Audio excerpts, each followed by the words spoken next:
వారం రోజులుగా పడినటువంటి వర్షాలకి గోదావరి నది ఇప్పుడు 1986 తర్వాత అంత పెద్ద ఎత్తున ఫ్లడ్ రావటం, తెలంగాణలో ఉన్నటువంటి భద్రాచలం, ఆంధ్రప్రదేశ్లో ఉన్నటువంటి తూర్పుగోదావరి జిల్లా, పశ్చిమ గోదావరి జిల్లా, గతంలో ఉన్నటువంటి పాత జిల్లాల్లో కోనసీమ ప్రాంతంలో నీరు ఎక్కువగా రావటం, అక్కడ ఉన్నటువంటి లంక గ్రామాలు ఇబ్బంది పడటం ఇవన్నీ కూడా చూసాం. అయితే గతంలో ఏ ముఖ్యమంత్రి కూడా చేయనటువంటి విధంగా ఆ ప్రాంతంలో పునరావాస కేంద్రాలను ఏర్పాటు చేయటం కానివ్వండి, అక్కడ ఉన్నటువంటి పెద్దలకి, పిల్లలకి ఫుడ్, పాలు అవన్నీ కూడా ప్రభుత్వం తరఫున సప్లై చేయటం. ఈ రోజు నుంచి ప్రతి కుటుంబానికి క్యాంపుకు వచ్చిన వాళ్ళకే కాదు, ఏ గ్రామాలైతే నీటిలో మునిగిపోయినాయో ఆ గ్రామాల్లో ప్రతి కుటుంబానికి కూడా 2,000 రూపాయల ఆర్థిక సహాయం ఇవ్వమంటాం. అక్కడ గట్లు పోయినా, రోడ్లు పోయినా, అక్కడ ఉన్నటువంటి పంట దెబ్బతిన్నా, అదేవిధంగా ఇళ్ళు దెబ్బతిన్నా కూడా వాటన్నిటినీ కూడా ప్రభుత్వం లెక్కలు తీసుకుని తక్షణమే అవన్నీ కూడా శాంక్షన్ చేయించి పనులు మొదలు పెట్టమని చెప్పి ముఖ్యమంత్రి గారు ఆదేశాలు ఇవ్వటమే కాకుండా గతంలో ఏ ప్రభుత్వం చేయనటువంటి విధంగా తక్షణ సహాయార్థం ఒక్కొక్క కలెక్టర్కి 6 కోట్ల నుంచి 8 కోట్ల రూపాయలు మంజూరు చేయటం, ఎక్కడా కూడా ఒక ప్రాణ నష్టం కూడా జరగకుండా అక్కడ ఉన్నటువంటి ప్రజానీకానికి తాత్కాలికంగా పునరావాస కేంద్రాల్లో మంచి భోజనం పెట్టండి, పిల్లలకు పాలు ఇవ్వండి, మెడికల్ క్యాంపులు పెట్టండి, ఎట్టి పరిస్థితుల్లోనూ ప్రాణ నష్టం జరగకుండా చూడమన్నారు. ఈ వాటర్ తగ్గినాక అక్కడ ఉన్నటువంటి పంట ఏమి దెబ్బతింది, ఇళ్ళు ఏమి దెబ్బతిన్నాయి, పశువులు ఏమి దెబ్బతిన్నాయి, వాటన్నిటినీ కూడా లెక్కలు కట్టి రాష్ట్ర ప్రభుత్వం పూర్తిగా అక్కడ ఉన్నటువంటి ప్రజానీకాన్ని ఆదుకోవడానికి ఈ ప్రభుత్వం తీసుకున్నటువంటి చర్యలు గతంలో ఏ ప్రభుత్వం కూడా తీసుకోవాలా. అయినప్పటికీ మన 420 బ్యాచ్ కంటిన్యూ ఈ రాష్ట్రంలో ఉంటానే ఉంటుంది. రామోజీరావు కావచ్చు, రాధాకృష్ణ కావచ్చు, బిఆర్ నాయుడు కావచ్చు, ఆ పనికి రానటువంటి ఛానల్స్ తెల్లారేపాటికి పేదలకేమో ఫుడ్ లేదు, పిల్లలకేమో పాలు లేదని చెప్పి ఒక మెయిన్ హెడ్డింగ్ పెట్టి రామోజీరావు రాశాడు. పెద్దలంటే ఎవరు ఈ రాష్ట్రంలో మనందరికీ తెలుసు.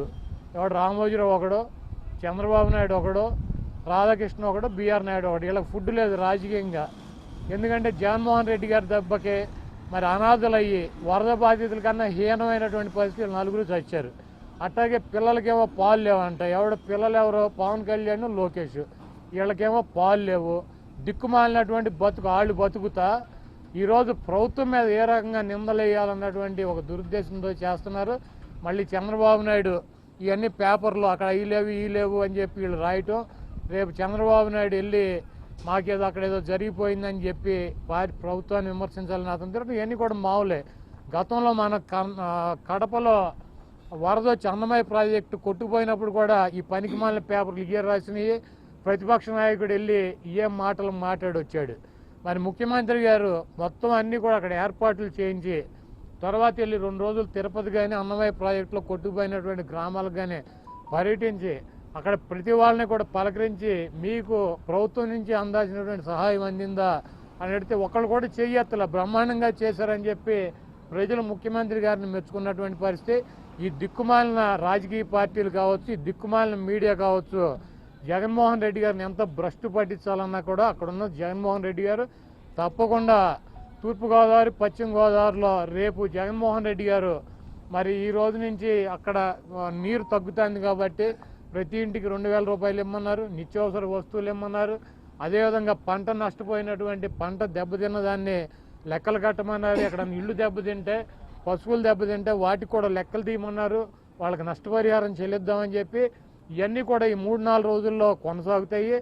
మరి ముఖ్యమంత్రి త్వరలో ఈ వారంలో మరి ఆ ప్రాంతాన్ని కూడా పర్యటిస్తారు. తప్పకుండా ఆ గ్రామాల్లో పర్యటించి అక్కడ ఉన్నటువంటి ప్రజానీకానికి ప్రభుత్వం నుంచి రావాల్సినటువంటి సహాయ సహకారాలు అందినయ్యా, మీకు వరదలు వచ్చినప్పుడు ప్రభుత్వం పెట్టినటువంటి ఫుడ్ ఎలా ఉంది, మీరు మా ప్రభుత్వం నుంచి ఏ రకమైనటువంటి అసౌకర్యాలకు గురయ్యారని చెప్పి అక్కడ ఉన్నటువంటి గ్రామాలను తిరిగి ప్రజలతో కూడా మాట్లాడి అక్కడ ఉన్నటువంటి లోటుపాట్లు ఏంటో కూడా కనుక్కుంటారు. కాబట్టి ఎన్ని దుష్ప్రచారాలు చేసినా ఈ ప్రభుత్వం మీద ఎంతమంది పడి ఏడ్చినా సరే రేపు జగన్మోహన్ రెడ్డి గారు అక్కడికి వెళ్ళినాక పర్యటనలో అక్కడ ప్రజల నుంచి వచ్చినటువంటి స్పందనే ఈ పనికిరానటువంటి 420 వాళ్ళకి కుక్కగాటికి చెప్పు దెబ్బలాగా అక్కడ ఉన్నటువంటి ప్రజానికమైన సమాధానం చెబుతారు. కానీ ఇటువంటి విమర్శలు పట్టించుకోవాల్సినటువంటి అవసరం లేదు. ఒకటి రాష్ట్రంలో రోడ్ల పరిస్థితి మీద మన పవన్ కళ్యాణ్ గారు గుడ్ మార్నింగ్ అని చెప్పి ఒక ప్రోగ్రాం పెట్టాడు. గుడ్ మార్నింగ్ సీఎం అంట. గుడ్ మార్నింగ్ సీఎం అనేటువంటి ప్రోగ్రాం ఈ రాష్ట్రంలో 3 సంవత్సరాల నుంచి నడుస్తుంది. పొద్దున్నే ప్రతివాడు లేవగానే తెలిసినాడు గుడ్ మార్నింగ్, ముఖ్యమంత్రి గారు గుడ్ మార్నింగ్, గుడ్ ఈవినింగ్ నైటింగ్ పెట్టుకుంటారు. ఈయనప్పుడు ఏదో కొత్తగా 3 సంవత్సరాలకి సినిమా షూటింగ్, ఆ శనివారం ఆదివారం షూటింగ్ ఉండదనుకుంటే ఆ 2 రోజులు గుడ్ మార్నింగ్ సీఎం అని ప్రోగ్రాం పెట్టుకున్నాడు. ఈ రాష్ట్రంలోనే కాదు, ఈ భారతదేశంలో 30 రాష్ట్రాలు ఉన్నాయి. నేను పవన్ కళ్యాణ్ కానీ చంద్రబాబుతో సహా నేను ఎక్కడికి రమ్మన్నా నేను వస్తా, లేకపోతే నాతో పాటు మీరు రండి. ఈ భారతదేశంలో 10 to 20% రోడ్లు గోతులు పడి గుంటలు పడి రోడ్లు అధ్వాన పరిస్థితులు ఉంటుంది. ఇది భారతదేశం, ఇదేం అమెరికా కాదు, ఇదేం సింగపూర్ కాదు, ఇదేం మలేషియా కాదు. ఇక్కడ రోడ్ల మీద చిన్న గొయ్యి కూడా లేకుండా బ్రహ్మాండమైనటువంటి 100% రోడ్లు ఉండేటువంటి దేశం భారతదేశం కాదు. ఎన్ని లక్షల కోట్ల రూపాయలు పెట్టి రోడ్లు వేసినా, ఎన్ని వందల కోట్ల పెట్టి రాష్ట్ర ప్రభుత్వాలు రోడ్లు రిపేర్ చేసినా ఈ ప్రాసెస్ జరుగుతూనే ఉంటుంది. వేసే రోడ్డు వేస్తూనే ఉంటారు, పోయే రోడ్డు పోతూనే ఉంటుంది. ఇది రోడ్ల మీద తిరిగేటువంటి వ్యక్తులకి తెలుస్తుంది. ఎక్కడో సినిమాల్లో షూటింగులు చేసుకుంటూ హైదరాబాద్లో బతికేటువంటి కనీసం గ్రామాలు ఎలా ఉంటాయి, రాష్ట్రాలు ఎలా ఉంటాయి, పల్లెలు ఎట్లా ఉంటాయి, పట్టణాలు ఎలా ఉంటాయి తెలవనటువంటి అజ్ఞానులకి తెలిసేటువంటి పరిస్థితి ఉండదు. నేను ఛాలెంజ్ చేస్తున్నా పవన్ కళ్యాణ్కి కానీ చంద్రబాబు కానీ, ఈ good morning, good evening, good night వాళ్ళకి ఈ భారతదేశంలో ఏ రాష్ట్రానికైనా వెళ్దాం, 10 to 20% రోడ్లు గోతులు లేకుండా గుంటలు లేకుండా 100% రోడ్లు వేసినటువంటి రాష్ట్రాన్ని కనుక ఏదన్నా చూపించినట్లయితే నేను రాజకీయాల్లో వదిలేసి వెళ్ళిపోతా. జగన్మోహన్ రెడ్డి గారికి కూడా రిక్వెస్ట్ చేద్దాం, మీరు కూడా రాజకీయాల్లోంచి తప్పుకోమని. మీరు చూపించలేకపోతే ఏం చేస్తారు? నువ్వు నీ దత్తపుత్రుడు రాజకీయ పార్టీలు తీసుకుని సన్యాసుల్లో కలిసిపోతారా? అన్ని గుంట నక్కల్లాగా మీకు ఎక్కడ గుంతలు కనబడతాయి, గోట్లు. ఇప్పుడు ఈ రోడ్డు ఉంది, సీఎం గారి క్యాంప్ ఆఫీస్ ఎదుర్కొన్న రోడ్డు, అవతల పక్క రోడ్డు బ్రహ్మాండంగా ఉంది, ఈ రోడ్డు రిపేర్లో ఉంది. ఇప్పుడు ఇక్కడికి వచ్చి గుడ్ మార్నింగ్ సీఎం గారు అని చెప్పి మీకు క్యాంప్ ఆఫీస్ ఎదుర్కొన్న రోడ్డే లేదని చెప్పి రోడ్డు రిపేర్ చేస్తంటే ఇక్కడికి వచ్చి 4 ఫోటోలు పెట్టుకుని వెళ్ళామనికి ఉపయోగం ఏమైనా ఉంటుందా? ఈరోజు హైదరాబాద్ నుంచి విజయవాడ వస్తుంటే రామోజీరావు ఫిలిం సిటీ ఎదురుగుండా ఎన్ని గోతులు ఉన్నాయి ఒకసారి చూడమండి. గుడ్డి రామోజీరావుని ఆయన ఫిలిం సిటీ నుంచి ఒక 10 కిలోమీటర్ల యువతలకు రమ్మండి. గుడ్డి రామోజీరావుని నేషనల్ హైవే మీద పెద్ద పెద్ద గోతులు పడి ఉన్నాయి. ఈరోజు ఈ వారం 10 రోజుల నుంచి పడినటువంటి వర్షాలకి. అదేవిధంగా ఏబిఎన్ రాధాకృష్ణ ఉండేటువంటి ఆఫీసు, ఆ ప్రాంతంలో ఎన్ని గోతులు ఉన్నాయి, ఎంత నీళ్లు నిలుస్తాయి.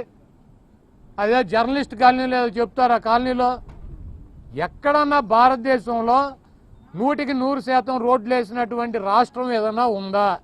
ఇవన్నీ పనికి మాలినటువంటి మాటలు. కోడిగుడ్డికి ఏకలు పీకటం.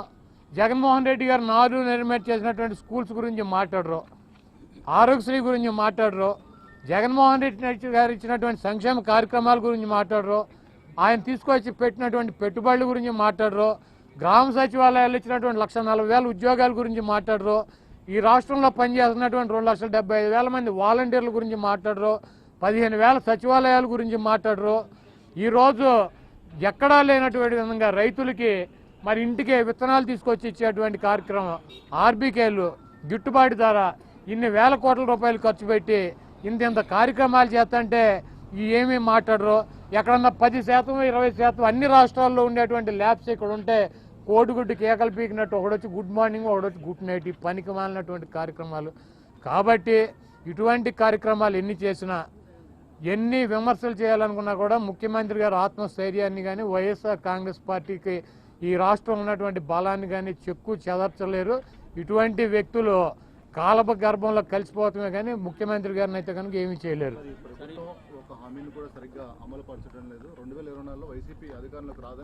ఇప్పుడు ఈ రాష్ట్రంలో రేషన్ కార్డు ఉండి ఈ రాష్ట్రంలో ఆధార్ కార్డు ఉండి, ఈ రాష్ట్రంలో ఇల్లు ఉండి, ఈ రాష్ట్రంలో నివాసం ఉంటున్నటువంటి ఎవరినన్నా చెప్పానండి ఈ మాట.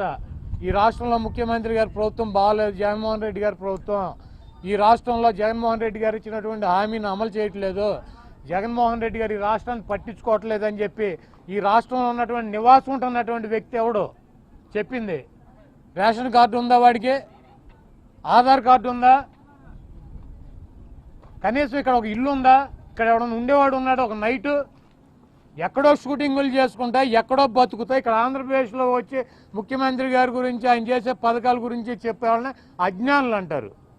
కాబట్టి ఇటువంటి అజ్ఞానులు చెప్పేటువంటి మాటలు ఈ రాష్ట్ర ప్రజలు పట్టించుకోరు. గతంలో కూడా వీళ్ళే చెప్పారు, రాసుకోండి, జగన్మోహన్ రెడ్డి ముఖ్యమంత్రి అయ్యేదే లేదు, చచ్చేదే లేదు, ఇది శాసనం, రాసుకోండి అన్నాడు.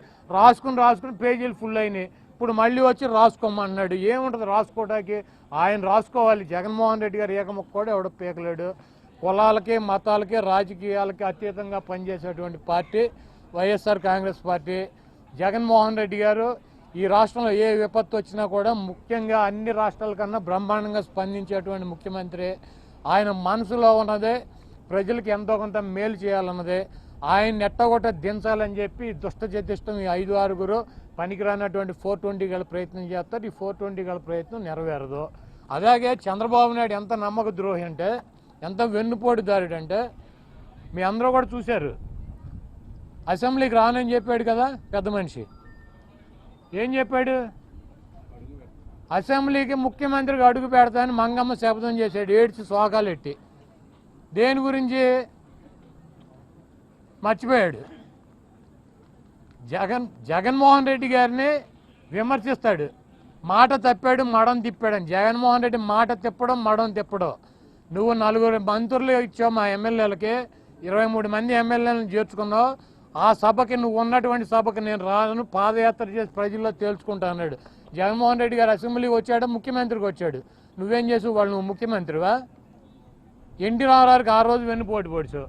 ఈరోజు ఎన్టీ రామారావు కుటుంబ సభ్యులకి భార్యకి వెన్నుపోటు పొడిచేశాడు.